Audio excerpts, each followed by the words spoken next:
Fistula சிகிச்சை பௌத்திரம்னா என்ன அப்படின்னா யூஸ்வலாக மோஷன் போகிற இடத்துல ஒரு சின்ன காயம் ஏற்பட்டு அதுலேருந்து ஒரு சீ மாதிரி வெளியே வந்து இல்லை ஹீட் பாயிலேருந்து சீ மாதிரி வெளியே வந்து கண்டினியூஸாக அதுலேயே ட்ரீட்மெண்ட்லேயே இருந்து அது க்யூர் பண்ணுறது தான் ஃபிஸ்டுலா அப்படிங்கிறது. யூஸ்வலாக நம்மளுடைய ஃபிஸ்டுலா ட்ரீட்மெண்ட் அப்படின்னாலே நிறைய விஷயங்கள் நம்ம அதை பற்றி சர்ச் பண்ணுவோம். காரணம் நிறைய டாக்டர்ஸை நம்ம பார்த்துருப்போம். நிறைய type of doctors, Ayurveda, Siddha, Unani, homeopathy, quacks, அந்த மாதிரி நிறைய பேருக்கு ட்ரீட்மெண்ட் எடுத்திருப்போம். நிறைய டைப்ஸ் ஆஃப் ட்ரீட்மெண்ட் எடுத்திருப்போம். ஒரு செட்டான் லைகேஷன், ஆன்டிபயோட்டிக்கு, ஒரு கிழிச்சுட்டு ட்ரீட்மெண்ட் பண்ணுறது, இலைகள் வச்சு கட்டுறது, அந்த மாதிரி பல்வேறு ட்ரீட்மெண்ட் எடுத்திருப்போம். நிறைய விஷயங்கள் நம்ம லேர்ன் பண்ணியிருப்போம். யூடியூப், ஃபேஸ்புக், வாட்ஸ்அப், அந்த மாதிரி விஷயங்கள்ல நிறைய நல்ல விஷயங்களும் நிறைய ரிக்கரன்ஸ் ரேட் ஏன் வருது, ஃபெயிலியர் ஏன் வருது அப்படிங்கிற விஷயங்கள் நிறைய லேர்ன் பண்ணியிருப்போம். ஸோ இது எல்லாமே கலெக்டிவாக பார்த்தோம்னா நம்ம ரொம்ப முக்கியமான ஒரு 10 விஷயம் நம்ம மனசில் தெரிஞ்சுக்க வேண்டிய முக்கியம். இந்த வீடியோ பதிவில் என்னுடைய பேஷண்ட்ஸ் நான் கவுன்சிலிங் பண்ணி முடித்ததுக்கப்புறம் ஒரு 10 முக்கியமான விஷயங்கள் தெரிஞ்சுக்கிட்டு வீட்டுக்கு போகணும்னு ஆசைப்படுற விஷயத்தை நான் இப்போ பேசுகிறேன். நான் doctor Ashok, Sakthi fertility and Srichakra மருத்துவமனை. இந்த வீடியோ பதிவு பயனுள்ளதாக இருந்ததுன்னா கண்டிப்பாக என்னுடைய யூடியூப் சேனலில் ஃபிஸ்டுலாங்கிற பிளேலிஸ்ட்டில் போய் கம்ப்ளீட்டாக எல்லா வீடியோஸையும் பார்த்து தெரிஞ்சுக்கோங்க. ஏதாவது சந்தேகம் இருந்ததுன்னா கமெண்ட் செக்ஷனில் கேள்வியில் கேளுங்க, தொடர்ந்து அதை பற்றி டிஸ்கஸ் பண்ணுவோம்.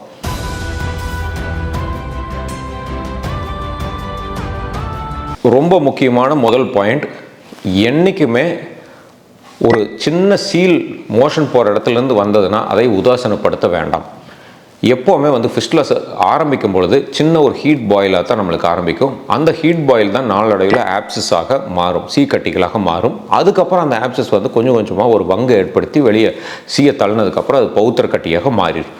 யூஸ்வலாக இந்த ஃபஸ்ட்டு ஸ்டேஜ்லேயே இதில் ஒரு நல்ல க்ளீனிங், நல்ல ஆன்டிபயோட்டிக், நல்ல ஒரு வூண்டு கேர் கொடுத்தோம் அப்படின்னா 90% ஆஃப் த ப்ராப்ளம் அந்த டேவே சால்வ் ஆயிரும். அது அடுத்த ஸ்டேஜ் ஆப்சஸ் ஆர் ஃபிஸ்டுலா ஸ்டேஜுக்கு போகவே போகாது.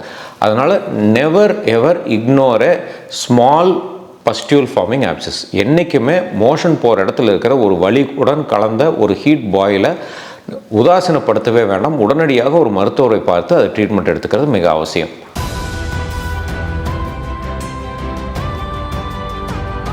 ஃபிஸ்டுலா சர்ஜரி பிளான் பண்ணும்போது மிக விரைவாக அது என்னங்கிறத கண்டுபிடிக்கணும், மிக விரைவாக அதை ஆப்ரேட் பண்ணி க்யூர் பண்ணிக்கணும். Early diagnosis always reduces your suffering. என்ன காரணம் அப்படின்னா, ஒவ்வொரு டைம் ஃபிஸ்டுலா ஃபார்ம் ஆகி அது வளரும் பொழுதும் அது உள்ளே சீக்கட்டிகள் பெருசாகிட்டே போகும். அது அங்கே மட்டும் இல்லாமல் வெளியே எப்படியாவது வெளியே வரணும் அப்படிங்கிற முயற்சி எடுக்கும் பொழுது வெளியே வராமல் உள்ளே பக்க கிளைகளாக வளர்ந்துட்டே போகும். அந்த மாதிரி சூழ்நிலை தான் லோ ஃபிஸ்டுலாங்கிறது ஒரு ஹை ஃபிஸ்டுலாவாக, காம்ப்ளிகேட்டட் ஃபிஸ்டுலாவாக, இன்ட்ரஸ்பெக்டிவ் ஃபிஸ்டுலாவாக வெவ்வேறு இடங்களுக்கு அது பரவி ஒரு காம்ப்ளிகேட்டடான ஒரு ஸ்டேஜை நம்மளுக்கு அடையும். அதே மாதிரி சீக்கிரமாக ட்ரீட்மெண்ட் எடுத்துக்கிட்டோம்னா அதனுடைய வூண்டு சைஸ், நம்ம ப்ரொசீஜர் பிளான் பண்ணுற மெத்தட் மினிமல் இன்வேசிவாக இருக்கும். அதனால் பேஷண்ட்டோட ரிக்கவரி வேகமாக இருக்கும், சஃபரிங் ரொம்ப ரொம்ப கம்மியாக இருக்கும். ஸோ அதனால் early diagnosis always reduces your suffering.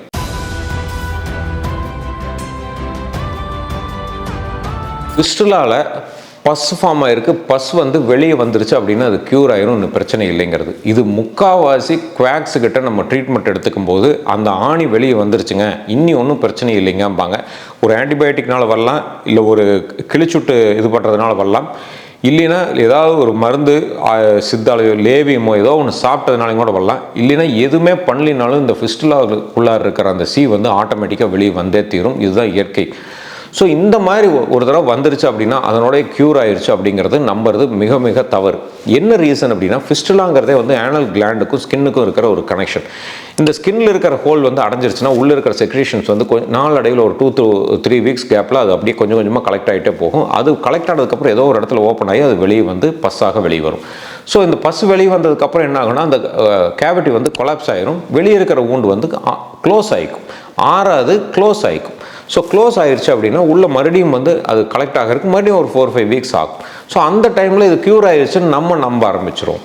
So அந்த மாதிரி ஒரு தவறான இது எடுத்துக்காமல் பஸ் வெளியே வந்துருச்சு இனி அது க்யூர்ட் அப்படின்னு தயவு செஞ்சு நம்ப வேண்டாம். அதுக்கு பியூராக பரிசோதனை செஞ்சு பார்த்து உண்மையிலேயே ட்ராக் இருக்கா, உள்ள பஸ் இருக்காங்கிறத தெரிஞ்சுக்கிறதுக்கு பல்வேறு வகைகள் இருக்குது. அதை நம்ம பின்பற்றியே ஆக வேண்டும்.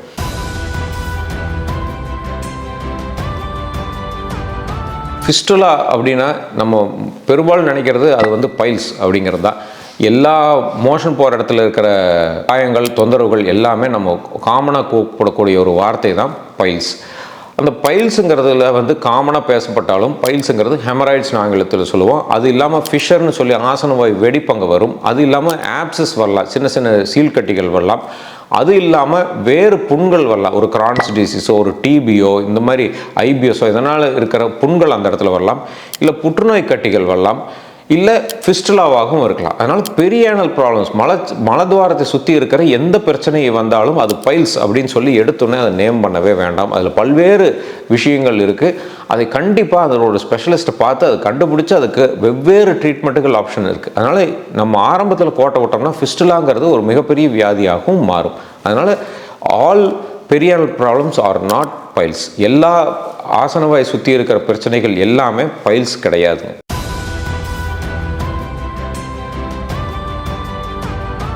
ஹோம் ரெமடிஸ் ஃபிஸ்டுலாக்கு நிறைய இருக்குதுங்க. நம்ம யூடியூப்பில் பார்க்குறோம், ஃபேஸ்புக்கு, வாட்ஸ்அப்பு, ஃப்ரெண்ட்ஸு, பக்கத்து வீட்டுக்காரங்க, ஏற்கனவே ட்ரீட்மெண்ட் எடுத்துகிட்டு வந்தவங்க எல்லாருமே ஃபஸ்ட்டு சஜஷன் பண்ணுறது வீட்டு வைத்தியம், பாட்டி வைத்தியம், ஹோம் ரெமடிஸ்.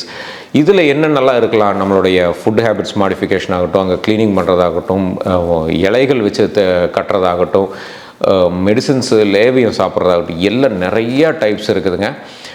எல்லா ஹோம் ரெமடிஸுமே யாரோ ஒருத்தருக்கு அது அந்த டைமில் ரியாக்ட் ஆகி க்யூர் ஆகிருக்கலாம். ஆனால் ஒன்ஸ் ஹோம் ரெமடிஸ் மட்டுமே எல்லா ஃபிஸ்டுலாக்கும் ட்ரீட்மெண்ட் கிடையாதுங்கிறத நம்ம புரிஞ்சுக்கணும். ஸோ ஒன்ஸ் அதில் ஒரு 1 or 2 days பார்க்குறோம், அதில் கிளியர் ஆகலை அப்படின்னா கண்டிப்பாக அதனுடைய ஸ்பெஷலிஸ்ட்டை நம்ம பார்த்து ஏன் கிளியர் ஆகலை, வேறு ஏதாவது ஆல்டர்னேட்டிவ் ப்ரொசீஜர்ஸ் இருக்குதா அப்படிங்கிறத நம்ம கேட்டு தெரிஞ்சுக்க வேண்டியது மிக அவசியம். என்ன ரீசன் அப்படின்னா, பெரும்பாலான ஃபிஸ்டுலாஸ் வந்து ஆரம்ப ஸ்டேஜ்லேயே ப்ராப்பர் ட்ரீட்மெண்ட் கொடுத்துருந்தா அது கிளியர் ஆகிற ஸ்டேஜில் இருந்திருக்கும். நம்ம அந்த இடத்துல உதாசீனப்படுத்திட்டு இது ஒன்றும் பண்ணாது, என் ஃப்ரெண்டு சொன்னார், இதை சாப்பிட்டா அவருக்கு சரியாக இருக்குன்னு சொன்னாருன்னு நம்ம நம்பி ஒரு விஷயத்தை பண்ணி ட்ரீட்மெண்ட் எடுத்து க்யூர் பண்ணுறக்கூடிய ஸ்டேஜை தாண்டிட்டு அதுக்கப்புறம் அறுவை சிகிச்சைக்காக எங்கள்கிட்ட வர்றவங்க நிறைய பேர் இருக்கிறாங்க. ஸோ அதை தவிர்க்கறதுக்கு நம்ம தெளிவாக புரிஞ்சுக்கணும், home remedies are always not the only treatment. வீட்டு வைத்தியம் மட்டுமே எல்லாருக்கும் உகந்ததாக இருக்காதுங்கிறத நம்ம தெரிஞ்சுக்கணுங்க.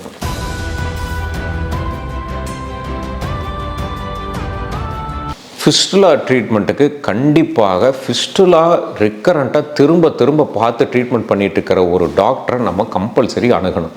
என்ன ரீசன் அப்படின்னா, நம்ம இப்போ ஒரு வேறு வியாதிகள், ஒரு காய்ச்சலோ ஒரு எலும்பு முறிவோ எது வந்தாலும் அந்த துறை சார்ந்த டாக்டரை நம்ம கண்டுவே பார்க்குறோம். ஆனால் இந்த ஃபிஸ்டுலாவில் மட்டும் என்னென்னா, நம்ம ஏதோ ஒரு கூச்ச சுபாவத்தினால நம்ம எய்தர் சோஷியல் மீடியாவில் வர்ற விஷயத்தை ஃபாலோ பண்ணுறோம், இல்லைன்னா வேறு நம்ம ஃப்ரெண்ட்ஸோட எக்ஸ்பீரியன்ஸில் அவங்க சொல்கிற ஐடியாஸை ஃபாலோ பண்ணுறோம், நம்ம வீட்லேயே இருக்கிற ஒரு சீனியர் பர்சன்ஸ் சொல்கிறத ஃபாலோ பண்ணுறோம், இல்லைனாலும் பக்கத்தில் இருக்கிற ஏதோ ஒரு குவாக்ஸுக்கிட்ட போய் அந்த ட்ரீட்மெண்ட் எடுத்துக்கிறோம். இது எல்லாமே ஏன் நடக்குது அப்படின்னா, அதை பற்றின புரிதல் இல்லை. நம்மளுக்கு ஒரு ஃபியர், டாக்டர்கிட்ட போனால் ஏதாவது ஒரு பெரிய டயக்னோசிஸ் சொல்லிடுவாங்களோ ஒரு ஃபியர், ப்ளஸ் ஒரு எந்த டாக்டரை போய் இதுக்காக நம்ம பார்க்குறது அப்படிங்கிற அறியாமைனால அந்த விஷயத்தை பண்ணுறோம். ஆல்வேஸ் ஃபிஸ்டுலாங்கிறது வந்து நம்ம கம்பல்சரி ஒரு நல்ல அதுக்குன்னு இருக்கிற ஸ்பெஷலிஸ்ட்டை வந்து போய் பார்த்து எல்லா வகையான ட்ரீட்மெண்ட் ஆப்ஷன்ஸ், டயக்னோசிஸ் மெத்தட் எல்லாமே தெரிஞ்சுக்கிட்டு அதுக்கப்புறம் நம்மளோட டிசிஷன் எடுக்கிறது மிக முக்கியங்க.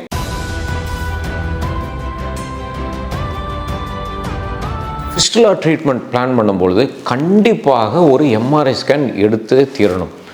எம்ஆர்ஐ ஸ்கேன் வந்து உங்களுடைய ஃபிஸ்டுலா டயக்னோசிஸை ஆகட்டும், அதனுடைய ட்ரீட்மெண்ட் பிளானிங் அண்ட் அவுட்கம்மை எக்ஸ்டென்சிவாக அது வந்து வழிநடத்தும். நிறைய சென்டர்ஸில் நம்ம ஃபிஸ்டுலா டயக்னோஸ் பண்ணோடனே அடுத்த நாள் காலையில் அதை ஆப்ரேட் பண்ணிடலான்னு சொல்லிட்டாருங்க. டாக்டர் நான் கேட்டேங்க ஸ்கேன் ஏதாவது தேவை இருக்குமான்னு, வேண்டான்னு சொன்னாருங்க. ஆனால் பண்ணி பார்த்ததுக்கப்புறம் பார்த்தா சர்ஜரிக்கு அப்புறம் திரும்ப வந்துருச்சு அப்படிம்போம். பெரும்பாலும் அது ஏன் நம்ம தவிர்க்கிறோம் அப்படின்னா, அதனுடைய எக்ஸ்பென்சஸ்க்காக நம்ம வந்து அந்த எம்ஆர்ஐ ஸ்கேனை வந்து நிறைய சென்டர்ஸில் தவிர்ப்பாங்க.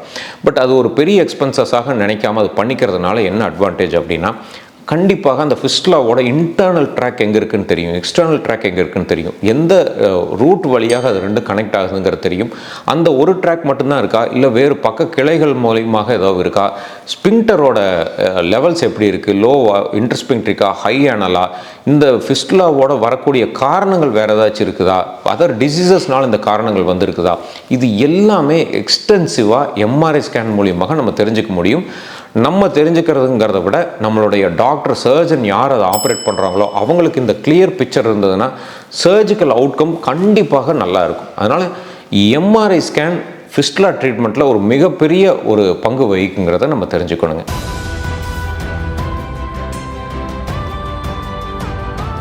ஃபிஸ்டுலா ட்ரீட்மெண்ட்டில் மாடர்ன் டெக்னாலஜிஸ் பயங்கர ரிசல்ட்ஸ் கொடுக்குது அப்படின்னா அதை நம்பணும். என்ன ரீசன்னா, ஃபிஸ்டுலா வந்து ஆல்மோஸ்ட் ஒரு 100 இயர்ஸாக எல்லாருமே ட்ரீட் பண்ணிட்டு இருக்கிறாங்க. எந்த ட்ரீட்மெண்ட் எடுத்து இன்டர்நெட்டில் போட்டாலும் அதில் ஒரு ஃபெயிலியர் ரேட்ஸ், ரிக்கரன்ஸ் ரேட் இருக்குங்கிறத நம்ம கண்கூட பார்க்குறோம். பர்சன்டேஜ் வேணால் வேரி ஆகலாம்.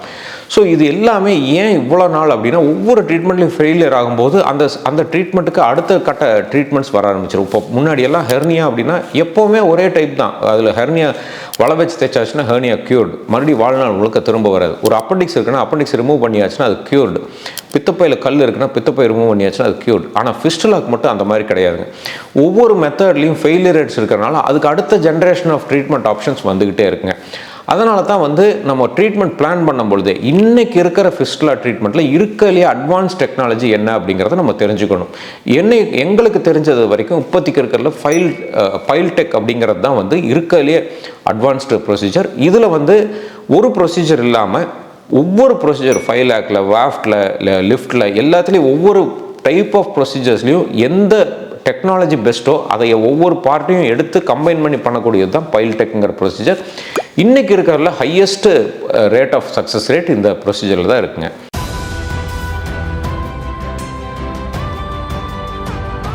ஃபிஸ்டுலா ட்ரீட்மெண்ட்டில் ரிக்கவரி வந்து நம்ம என்ன எதிர்பார்க்குறோமோ அதை விட ரொம்ப வேகமாகவே இன்றைக்கி இருக்குங்க.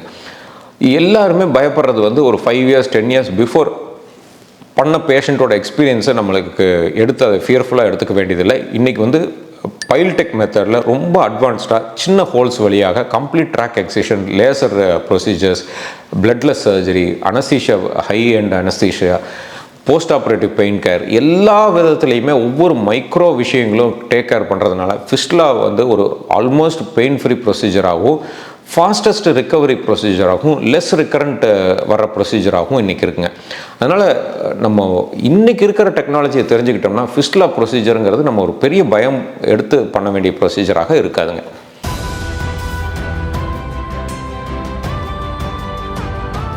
ஃபிஸ்டுலா ட்ரீட்மெண்ட் வந்து ட்ரீட் பண்ணி க்யூர் பண்ண முடியும் அப்படிங்கிறத ஒவ்வொரு பேஷண்ட்டும் நம்பணும்.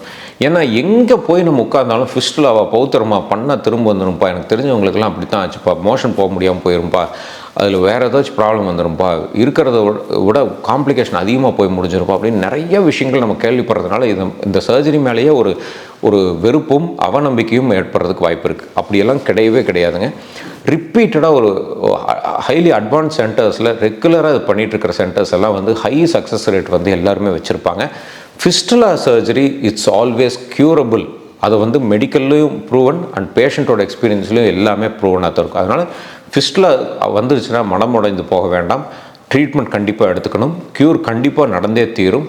உங்களுடைய லைஃப் கண்டிப்பாக இன்றைக்கி இருக்கிற மிசரியிலிருந்து வெவ்வேறு மாதிரியான ஒரு அழகான வாழ்க்கையாக எப்பவும் போல் வாழ்ந்துட்டு ஹாப்பியாக இருக்க முடியும். ஸோ இந்த வீடியோ பதிவில் 10 முக்கியமான விஷயங்கள் நம்ம பேசியிருக்கிறோம். இந்த வீடியோ பதிவு பிடிச்சிருந்தா கண்டிப்பாக எங்களுடைய ஸ்ரீசக்கரா ஹெல்த் கேருங்கிற யூடியூப் சேனலில் போய் ஃபிஸ்டுலாங்கிற பிளேலிஸ்ட் இருக்கிற எல்லா வீடியோஸையும் பாருங்கள். டவுட்ஸ் இருந்தால் கமெண்ட் செக்ஷனில் கேள்விகளாக கேளுங்க. ஆரோக்கியமான வாழ்க்கை வாழ அன்பு வாழ்த்துக்களுடன் டாக்டர் அசோக்.